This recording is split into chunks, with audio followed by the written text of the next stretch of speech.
Digital threats evolve rapidly, making it difficult for security teams to keep pace. Tying security automation and orchestration is different from traditional SOAR. It allows teams to move faster and make better decisions in real time. With Tynes, analysts and engineers have everything they need to automate the processes they're closest to, regardless of complexity.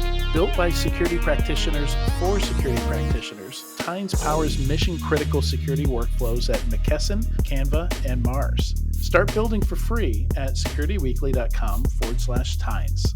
BigID is the leading data security posture management, or DSPM, vendor, and they do DSPM differently. DSPM centers around risk management and how organizations need to assess, understand, identify, and remediate data security risks across their data. BigID seamlessly integrates with your existing tech stack and helps you uncover dark data, identify and reduce risk, take action through remediation, and scale your data security strategy. BigID is reshaping the future of data security, and CB Insights named BigID the leader in DSPM and the most disruptive cybersecurity software in the space. Visit securityweekly.com/BigID to learn more. Welcome back to Enterprise Security Weekly. Now for the Enterprise Security Weekly news. You can check out securityweekly.com/ESW383 if you want to follow along as we go through the news, or read any of my snarky comments, or click any of the links for the articles that we're covering. I'm not sure how snarky I got. I did this yesterday, so I've already forgotten what I've written down here. No, not terrible. As I was looking them over this morning, there wasn't a tremendous amount of snark. Or maybe I was just feeling a little snarky this week, and thus this seemed tame in comparison. Who knows? Like a normal amount of snark. Yeah. So funding was interesting. I noticed there's a lot of fundings that Mike Brevet labeled as because there's no amount as I forget the term he used. Let me open that up. But just undefined, right? Like there's no amount attached to it, and some of them were pretty big. Like Island added on to its Series D, and what were some of the other ones here? Teitler-Cyber raised a third seed round from USAA and Capital One Ventures. Secret Double Octopus, which is my favorite company name ever, by the way, completed its Series C that began in 2020. I've never heard of a round spread out quite that much. You almost wish Tyler was here to explain some of the hijinks here with us. But yeah, that Island Series D, I think that one started earlier this year, which is not crazy. But Secret Double Octopus having Series C fundings that spread across 4 years seems, outside of the norm, as well as having a third seed round with Teitler-Cyber. So those were interesting. It seems to me, and again, I am certainly not the funding guru that Tyler is and that other people are, but it seems to me like we've been seeing a lot of these extension rounds and these down rounds, and things have just been shifting a lot in the last year and a half or so, because we underwent this weird period where nothing was really happening and everybody was just sort of holding their breath, and people seemed to get a little nervous about what they were going to invest, and companies on the vendor side, that the vendors looking for funding, it feels like they want to hedge their bets because we're still not in a place where we know what's going to happen, right? There's a lot of social, economic, and political turmoil going on right now. The economy's, for all intents and purposes in the US, pretty strong, but there's so much world tension going on that I have to wonder if that has anything to do with it. Coming off of a slow period economically where companies weren't receiving funding, where, it was, worth your weight in gold to just, get in front of a VC for a little bit following the pandemic. we're seeing what I would consider creative funding strategies, and I'm not sure to what end. What, why wouldn't somebody call it a next round? I'm sure there's some legality to it, but it feels like Yeah. people are almost holding their breaths, waiting to see what's going to happen in the world, because of course all these social, economic, geographical types of things have an impact on the economy. And it feels like everybody's just sort of waiting to see what happens. And so nobody wants to be like, yes, this is my next round. Yes, this is what I'm doing Yeah. next. Yeah. Yeah, and maybe beggars can't be choosers, so they're just going to take what they can get and spin it in the press release, right? But Right. yeah, down rounds is kind of what I was thinking when I saw this, because if you look at Mike Privet's newsletter, towards the tail end of it, it's just what, one, two, three, seven undisclosed venture round, undisclosed, undisclosed, undisclosed, undisclosed. But when I started to dig into each one, I found out they're all different stories. Like Island was an extension, Secret Double Octopus was an extension, Tidal Cyber was another seed round, which was weird. So maybe it kind of falls into that down round category, or for whatever reason they're not ready for a Series A. But then Detectify looked like an acquisition. So I actually moved that out of the funding announcements here and over to acquisition, because when you look at the press release, it says majority stake. It says Insight Partners paid bought a majority stake of them, which I think you call that an acquisition. I'm sure there's some explanation and legalities of it, probably having to do with amounts of shares. Yeah. And Yeah, and undisclosed is a good I've way to pinged Mike say, about it. He hasn't gotten back yet, but uh, yeah, we'll see. undisclosed is a good way to say, we don't really want you to know what's going on. Right, right. Which, Yeah. hey, Which just makes me curious. It makes me oh, dig. of course. But hey, if you're a private company, you don't, you can kind of do what you want to do. So, Armis, which I feel like has pivoted a couple times. I'm familiar with Armis because they came out with the Blueborn vulnerabilities, these 11 Bluetooth vulnerabilities, years and years ago. I want to say it was 2019. And never been super familiar with the company. I think they label themselves. Let's see how Mike labeled them: agentless IoT security platform. So IoT security management, but they're talking about closing in on 500 million ARR. And $4.3 billion valuation, and this raise is 200 million in Series D funding. So that's it seems like they've found a niche. I can't imagine that I can only think of maybe two or three other companies that they might compete with in this niche, but So a I niche all am the quite same. familiar with them, and Tyler would be as well if Okay. he were on. So yes, focus on IoT, OT, asset management. So cybersecurity asset management company, getting into the chasm space. So they've sort of tiptoed the line Okay. between IoT, OT, and chasm for a while, just trying to I imagine trying to find their footing in a market that became very, very crowded for a while, but isn't making quite the waves that it was at one time or another. um, when I was working directly in that space, they were definitely a chief competitor. But they did a little nuancing, but it sounds like Hmm. they found a little bit of their stride now. And certainly asset management, I'm no longer in the space, but it's a foundation of what companies need to do to keep abreast of everything in their ecosystem. So Yeah. if a company's doing well, that's great. Hopefully the technology is benefiting the users, but it really is the foundation for everything else. See what you have, see what its security posture is, figure out how to manage, have some centralized visibility. As Todd was talking about, companies do love their best of breed solutions, so bringing it all together under one Yeah. platform, under one dashboard to manage. So So that's the space that, at least as of 6 months ago, Armis was in. If they're pivoting back to focus more on IoT, OT, perhaps my guess is they're also just doing traditional IT, cybersecurity asset management too, IT, OT, IoT, Right. IIoT, IOMT, all the T's that are in there, Yeah. All the things. all Right. the things.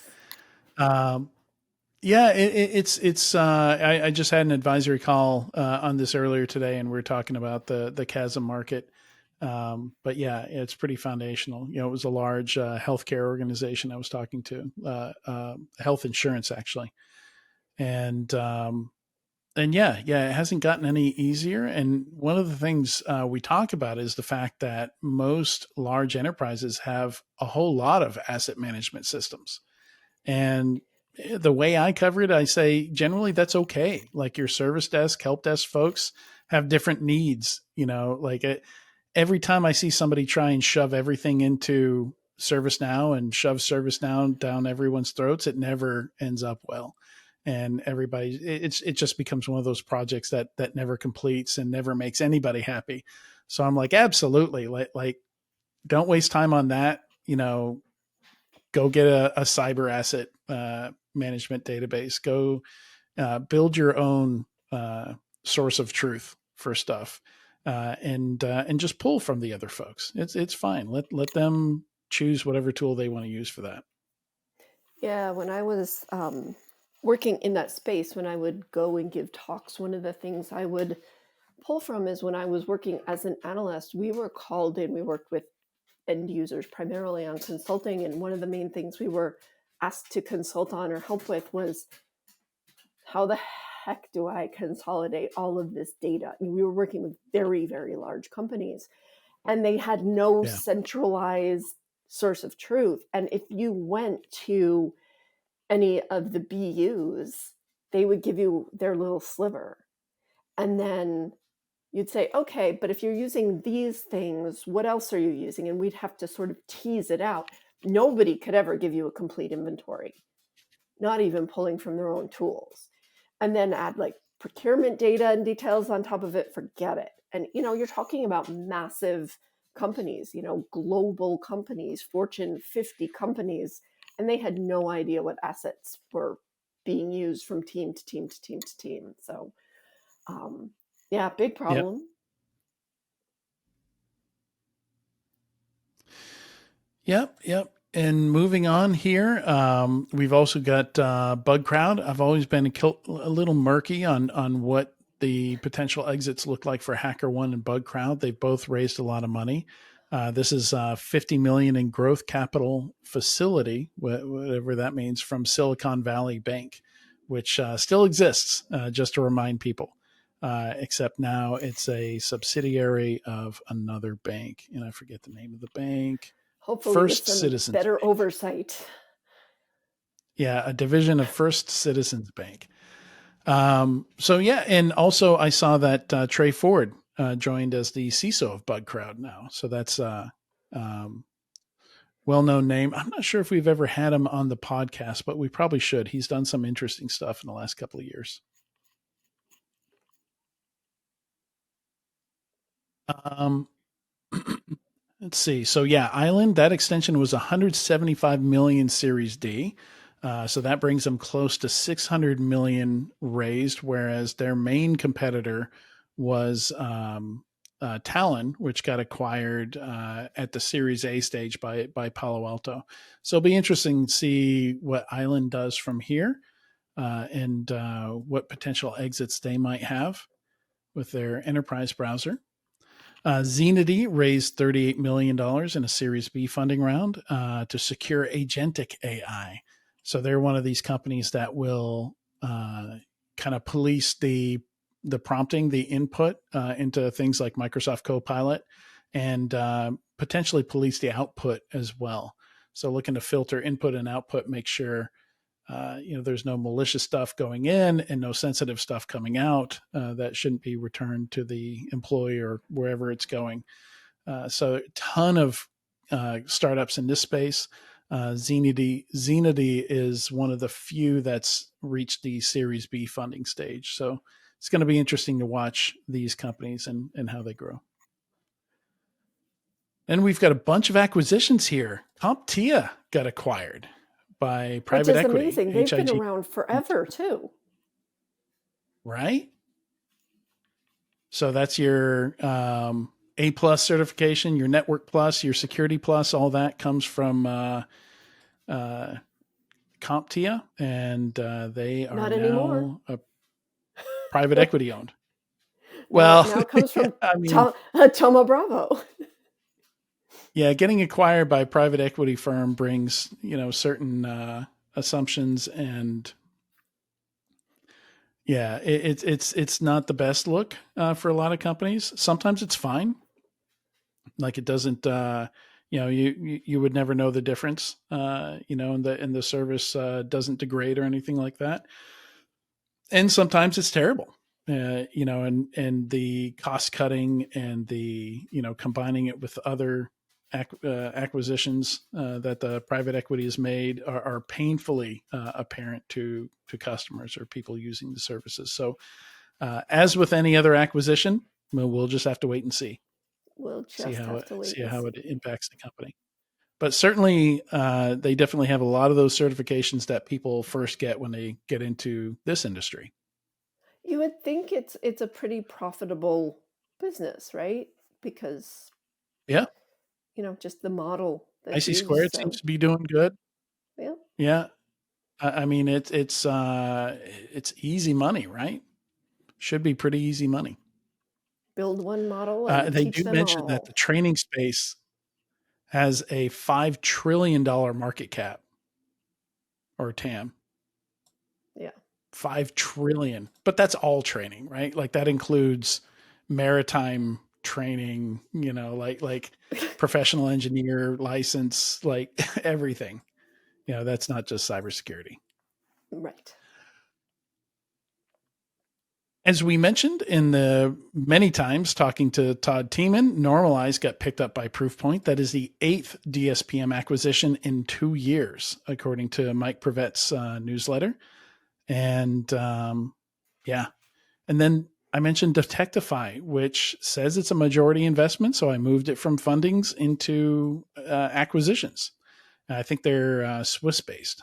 We've actually they've sponsored the show, and we've had a few of their folks come on and do interviews with us. So wish the best for them there. That's, I guess, Insight Partners is also private equity. I think they have a private equity arm, and I think they're one of those that have a VC arm and a private equity arm. But again, not my. This is where I usually wait for you or Tyler to tell me I don't know what I'm talking about. Eh.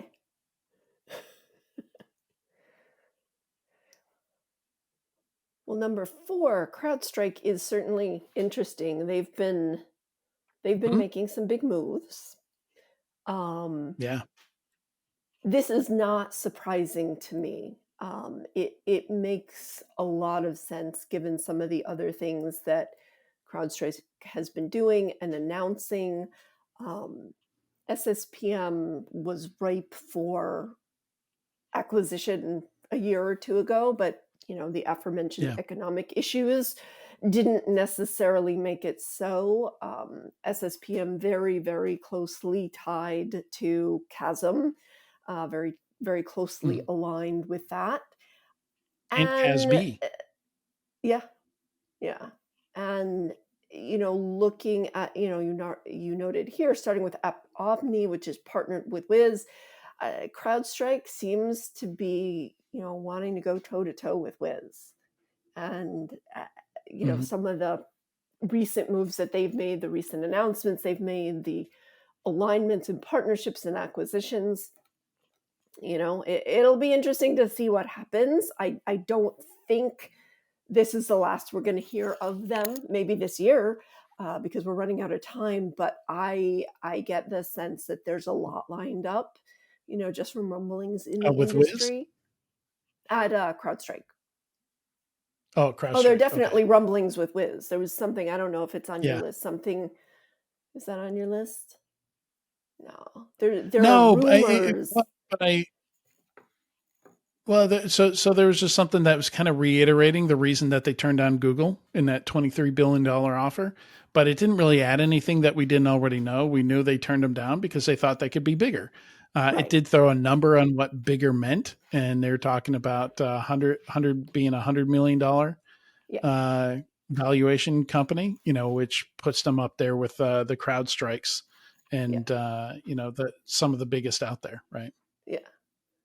And Wiz also Uh, put out an announcement, I think it was yesterday or maybe the day before, about potentially buying DAS. Um, so, oh yeah, you know, CrowdStrike buying DAS. no, Wiz. Wiz. Okay. Hmm. Yeah. At this point, it is obviously just It's a rumors. rumor. Mm. But talking about the SPM market, this is ASPM. We don't have too many acronyms in cybersecurity or anything, but application security posture management, which is closely akin to SaaS security posture management. Hmm. But that's Yeah. So, at so this point purely speculation. I did work. The last startup I worked with was in the same market. Adaptive Shield was a direct competitor, and App Omni, Adaptive Shield, and Obsidian were Yeah. the three oldest, or are the three oldest companies in that area. I think they all go back to 2016, 2017, something like that. So coming up on definitely the elder statesmen of startups here. Not a lot of startups last that long, but yeah, I would assume now that Adaptive Shield has been grabbed by CrowdStrike, I would not be surprised to see Wiz pick up App Omni or somebody pick up Obsidian.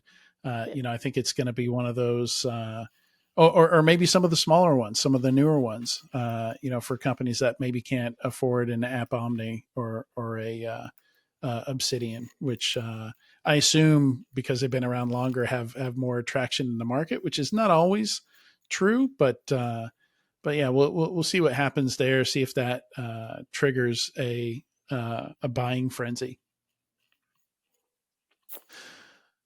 All right. So some other interesting stuff here. I think it was 3 episodes ago, episode 380. We talked about EDR silencers, which was just this really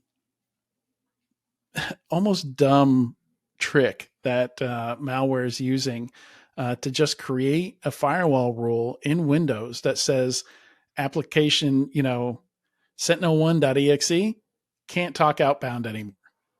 That's it. Like it's just a single rule. It says this process name cannot send data out. So basically, just putting a muzzle on your EDR tool so that it can't report out, and apparently that works.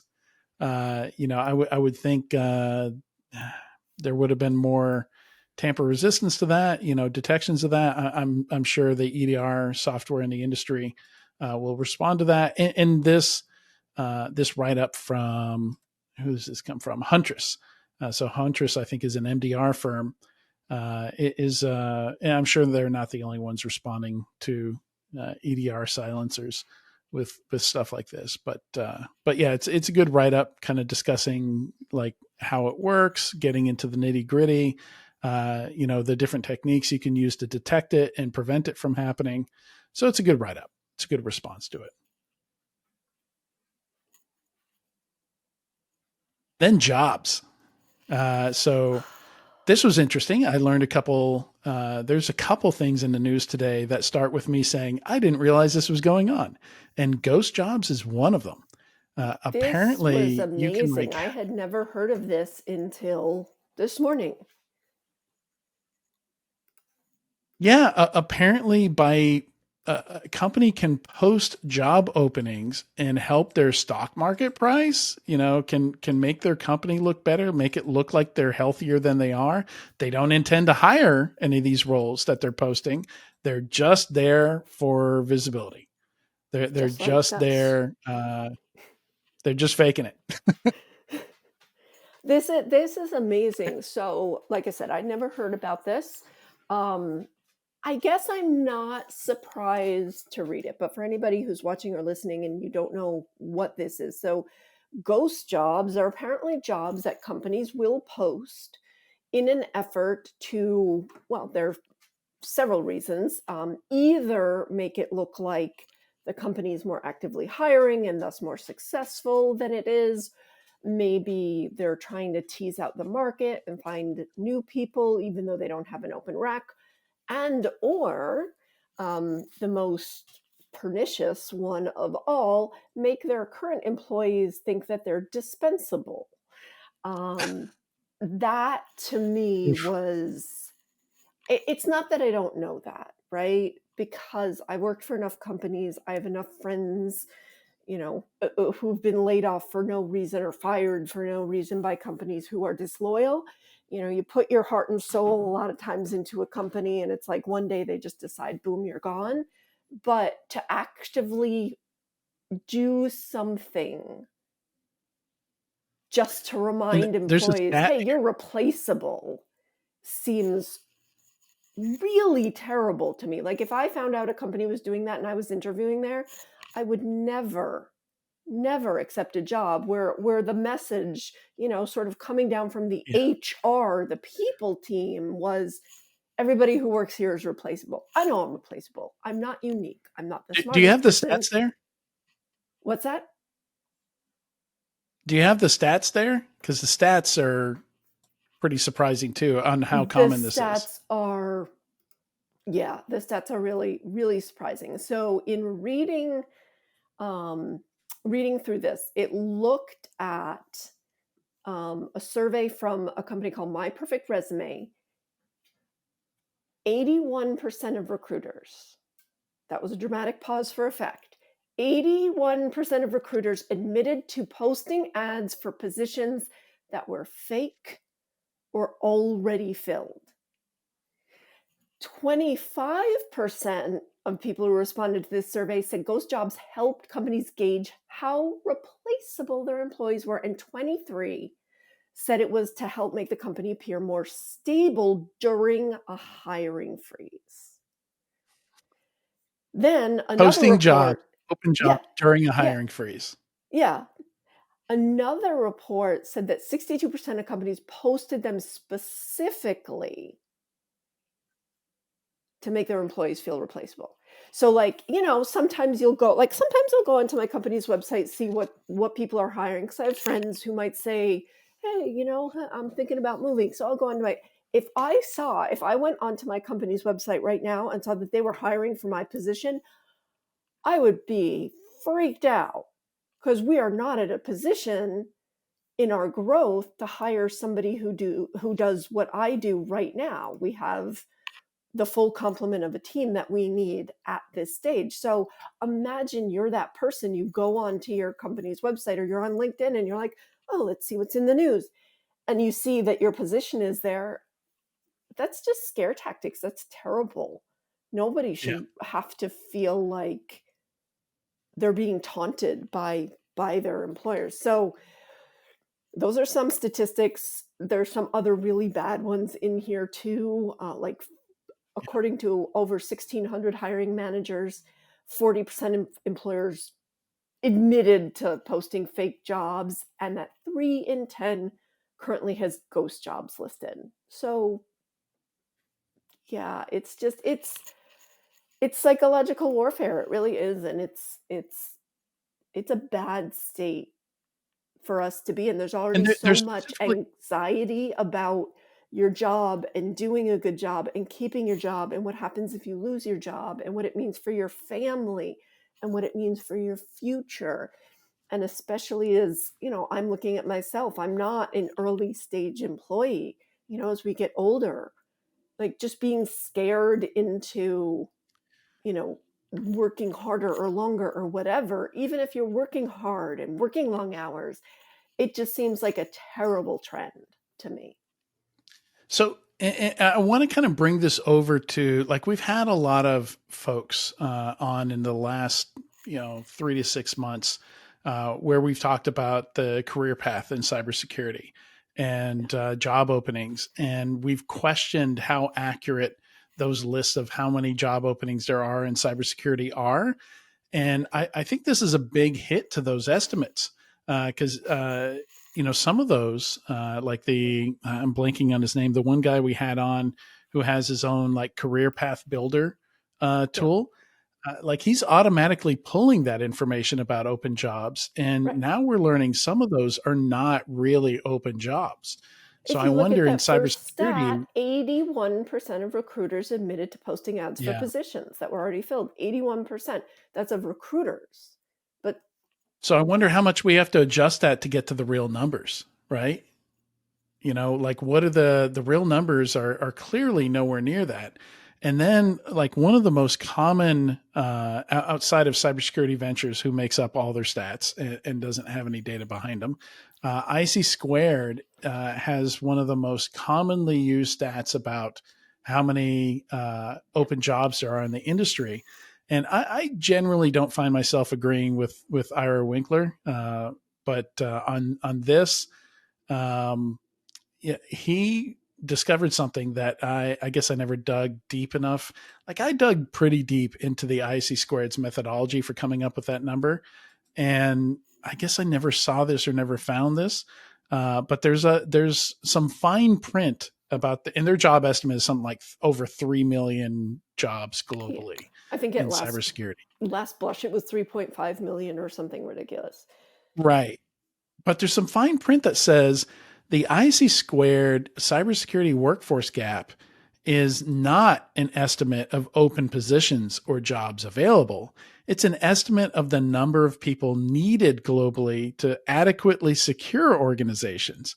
And when I read that, I was like, that's completely meaningless. You could make up whatever number you wanted because first off, nobody knows how many people you need to be secure, and just because you have people doesn't make you secure.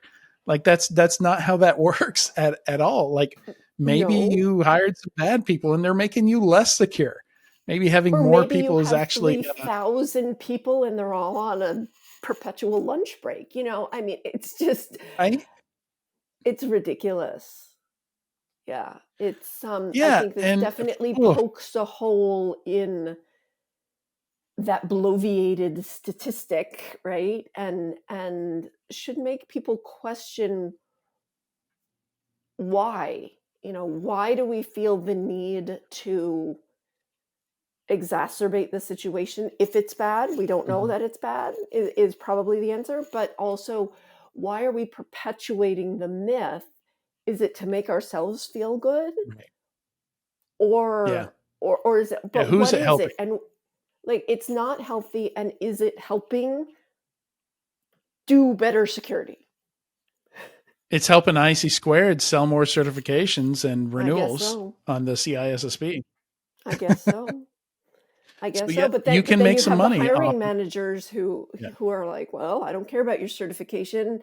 Have you actually worked in a security right, organization? So it's this right. Experience. constant back and forth, and it's not helpful. What we really need to do is focus less on the noise and actually, talk about process, talk about Yeah. foundations, talk about um, what we But do I to mean, get the job it's done. got to be frustrating for people trying to get into cybersecurity, right? Because they're reading all this stuff. Like maybe they got their cybersecurity degree, they spent a bunch of money on training and certifications because they read about how easy it was to get a job in the field. There's whole boot camps, training programs, YouTube channels dedicated to saying, "Hey, like 6 weeks, you'll be in easy. You'll be making 100K." And then we keep hearing from people like where are those jobs at? Because I did all those things. I have a bachelor's degree or a master's degree in cybersecurity forensics or something like that, and I can't find anything. Everybody's looking for 5+ years of experience. I'm not finding any junior roles, any entry level roles. So Yeah. anecdotally, we're hearing that kind of stuff, and then we see this stuff going on. And it makes me wonder what the job market is actually like, what it's really like out there. It's it's a lot of smoke and mirrors, and it's, you and I were back channeling a little bit before on something that we said, aha, this could have been the same topic 10 years ago or maybe even 20 years ago. But this seems like an extension of a lot of what happened early in security, which was creating fear, uncertainty, and doubt, which certainly didn't help anybody be better at security and secure their companies and do the right things. And it seems to me like we're way too focused on something, and we spend so much time and effort talking about the security job market. I've written about it. I've talked about it. Um, Yeah. is that what we need to be focused on? Or should we really, if you actually need people, please post your jobs, network, let people know. But another thing that I read in this article was that companies are now using this as a marketing tactic, posting jobs just so they get people to their website. And that to me is horrible. It's not like, if you can't find a better way to market your company and your product and your and the things you do, don't mess with people's livelihoods. We've all known people who have gotten fired or laid off who have spent way too much time looking for a job, given their expertise, given their background, given their history, given their desire to work. Um, at any given time, I know people who are job hunting and they can't find jobs. And it's Yeah.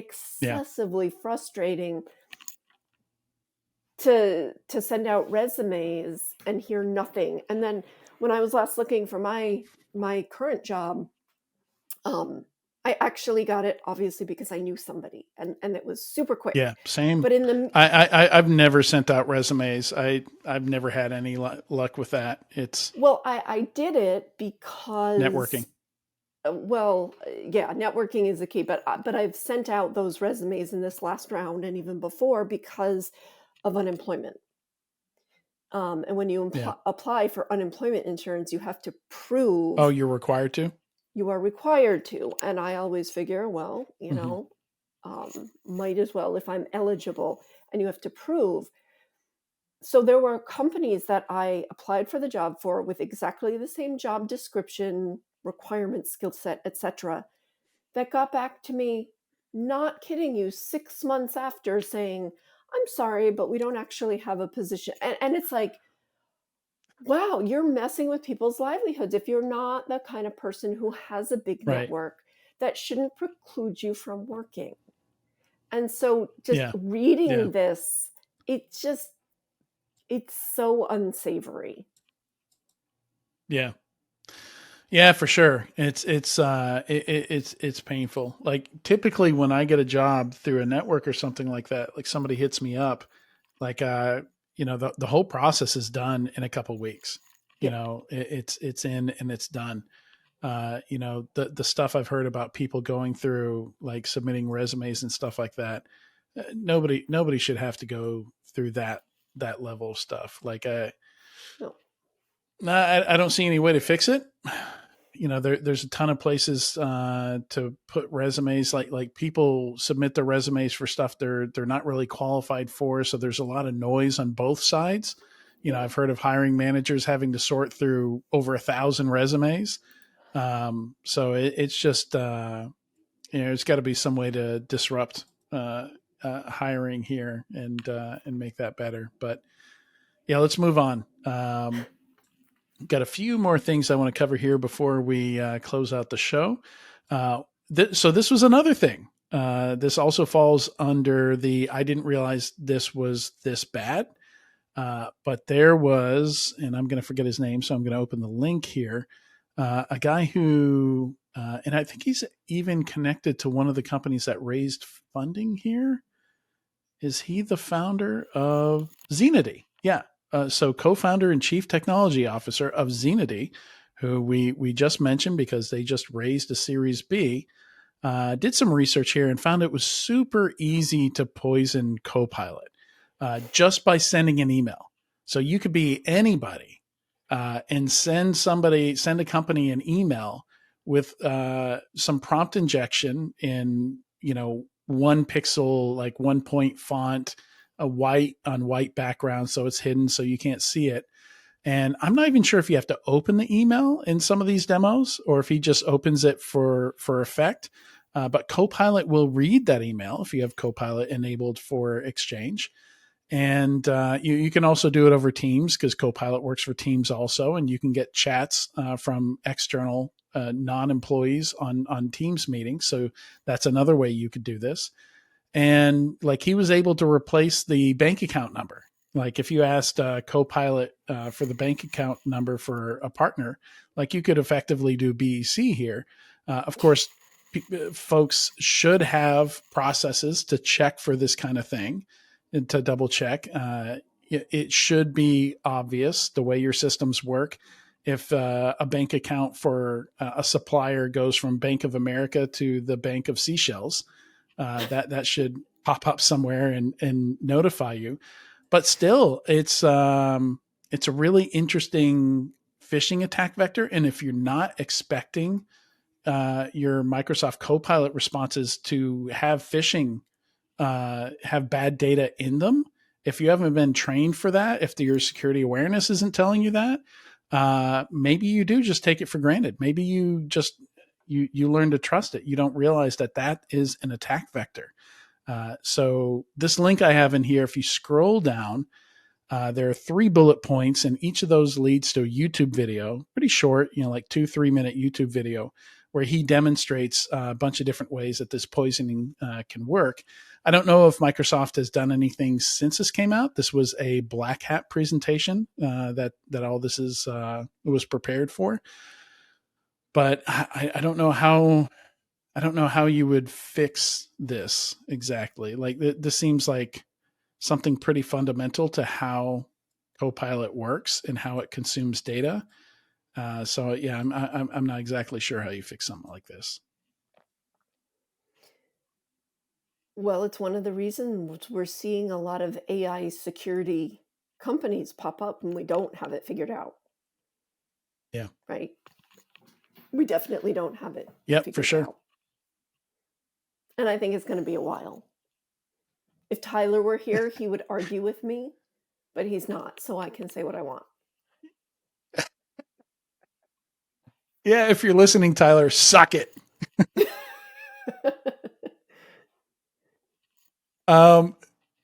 No, we wish you the best, Tyler. I hope you're having fun over at ESG. We'll bring him on as a guest at some point. I have to talk to him next week. But yeah, anyway. Yeah, so I'm glad I found this, because I do a lot of advisory calls, where people are asking about the risks of Copilot, and this was something that I've been missing, So this is now going to be added to my my repertoire of threats that I go over. Right. 2 other things here. I've got 2 labeled data. Story number 7, number 8. So 8 is about an AI incident sharing initiative. Okay. So in cybersecurity, we are terrible about sharing incident data.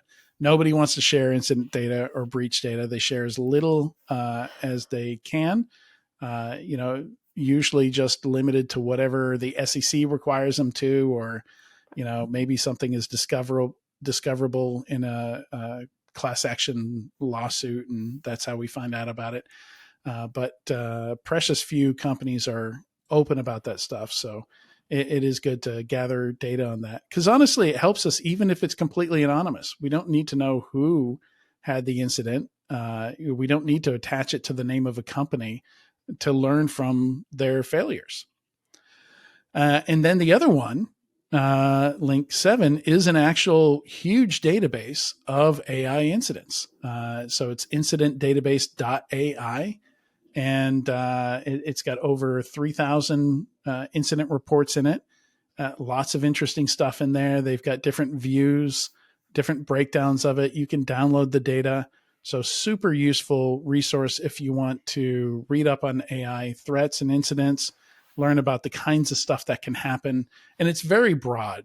So this is going to cover like deep fakes. It's not just generative AI. It's also machine learning stuff. biases, things like that. So it's not just cybersecurity incidents; it's general incidents as well.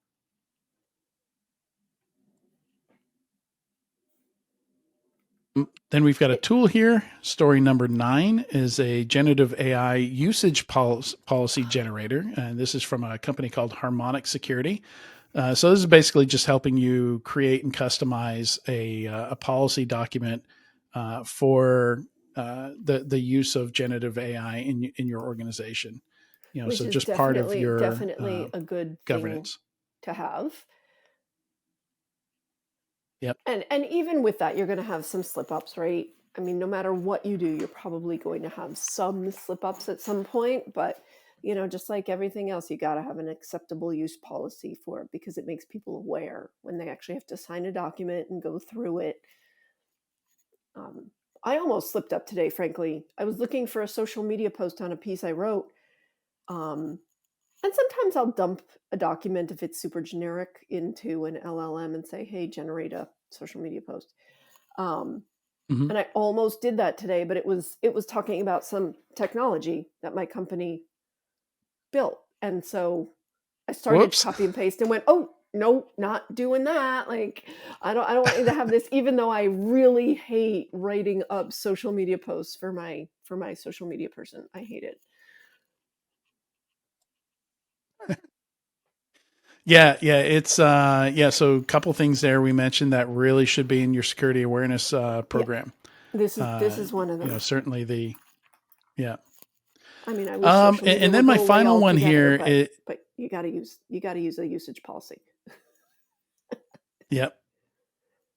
So the last story here, we do have a squirrel story this week. Is kind of a rant I have. I remember a couple years ago, my kids. My kids walking to and from work from our apartment. They work at a Five Guys, and on that walk, they often find disposable vapes that have been thrown out of windows.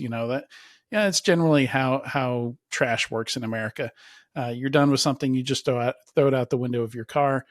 And some of these are vapes, and like I knew vapes existed, but I didn't realize number one that disposable vapes were quite this popular. Like I'd seen people buy vapes and they customize them, and they're basically like electronic gadgets. Like I've seen that stuff, and I've seen people geek out on doing all this custom work to them. But the vast majority of people out there using vapes are just buying these single use things from gas stations, I suppose. And once the juice is gone out of it, it's not refillable, but they all have lithium ion batteries in them. And they're all just going in normal trash cans or in the grass or wherever it lands when you throw it out of the car. But these are the same kind of batteries that are in our phones that we're not allowed to check in our luggage, that can't go under the plane because they can burst into flames, right? If they're punctured or something like that, or if there's something wrong with the electronic circuit. These are the same kind of batteries. These are not alkaline batteries that you can safely throw in the trash. These are lithium ion batteries. And so I think mostly to make, kind of a public point about it, this guy grabbed 150 of them because he commutes by bicycle, and every time he saw one thrown away, he started collecting them. So he has over 150 of these disposable vapes. Almost all of them use the same size, and capacity lithium ion batteries, and just took all the batteries out, put them together, 150 of them into, and made one giant e-bike battery out of it. And 3D printed the parts so he could put all the batteries together, wire them all up, and use them as an e-bike battery. But I think he had some estimates in there. I forget the stats. I think it's something like 7,000 of them are thrown away in the UK every minute, or maybe it was every second or something like that. Oh, but like it was enough to create a whole bunch of electric car batteries every year. wow. It's a lot. I'm looking for the stats part of the video here, but I don't think I'm going to find it quickly enough. But yeah, the numbers on it are shocking. I'm surprised that there is no I couldn't find. I went to some of these the companies who make the vapes. They have no guidance. They might make a general statement like dispose of this properly in wherever you live, but there is no guidance from any waste services or anything like that I can find on what the heck you're supposed to do with these things, because you can't send them to recycling centers because they have hazardous material in it. They have this nicotine soaked sponge on the inside of it. And the way the vape works is it just has an extremely simple electric coil in there, like how you heat water with an electric kettle, that just heats up the fluid. And then when you breathe in, it vaporizes it. And, you're basically vaporizing this liquid. So most recycling centers are not rated to deal with hazardous materials, because nicotine, you don't want to get in your skin because your skin will absorb it. And you can OD from contact with nicotine. Like that's a thing. So this guy opening all these batteries had to wear a lot of PPE while tearing these things down and putting this together. Yeah, so I found one stat, which is that it is estimated that 260 million of these disposable vapes are thrown away in this country, meaning Britain, every year, wasting precious, scarce resources, Britain. including lithium. And how many people does Britain have? Like 40 million people, something like that. Like it's a fraction of what we have here in the U.S. Well, if And I know these they're things are single popular here. use, right? Disposable vape litter doubled in the past 2 years, and last year, more than 16% of cities that he surveyed were blighted by these single-use items. That's how you know it's British. They use blighted. But yeah, doubled. Yeah. And if they are single use or even limited use, people are using them all the time, so they have to keep going back to the source, which is probably why they are manufactured as single or limited use. Yeah, it's just classic capitalist problem, like the trash is somebody else's fault. We're going to make a crap load of money off of addicting kids on nicotine again, after smoking rates, tanked and went down. Now we got kids addicted to nicotine again, and we've created this landfill, this non-disposable battery in a disposable product problem on top of it. And I don't see anybody, certainly nobody campaigned on it, but I haven't seen anybody even talking about this problem aside from a few tech savvy folks like this guy on YouTube. So that sucks. And I hate to end on a sour note, but yeah, learn more about what happens to. Do you know what we should do with disposable vapes aside from a couple of funky lab projects? Upcycling them into batteries, e-bike batteries. Because obviously, the tinkerers out there building e-bike batteries out of disposable vapes is not going to scale with the number of people using and throwing these things away. That it's never going to be a solution.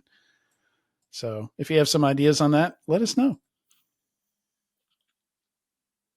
All right. With that, Katie, thank you so much for joining me today. It's been a lot of fun. We've had a few cathartic rants during this podcast. Always lovely when we can do that. We've even railed at Tyler and he's not here. Darn it. And get your husband to heat up your food for you if he's not going to cook, at least. He's very good at operating the microwave. I'll give him that. And he usually makes me tea at night. So there you go. All right. I did not prepare this part of the script, but next week we have Teitler-Santullo. I'm not sure if I'm pronouncing his name correctly because we did not get to have our prep call today, but I will figure that out before we have him on. And Justin Beals. So that's next week and November 14th, and we will see you then. Thanks everybody for watching or listening to this week's episode.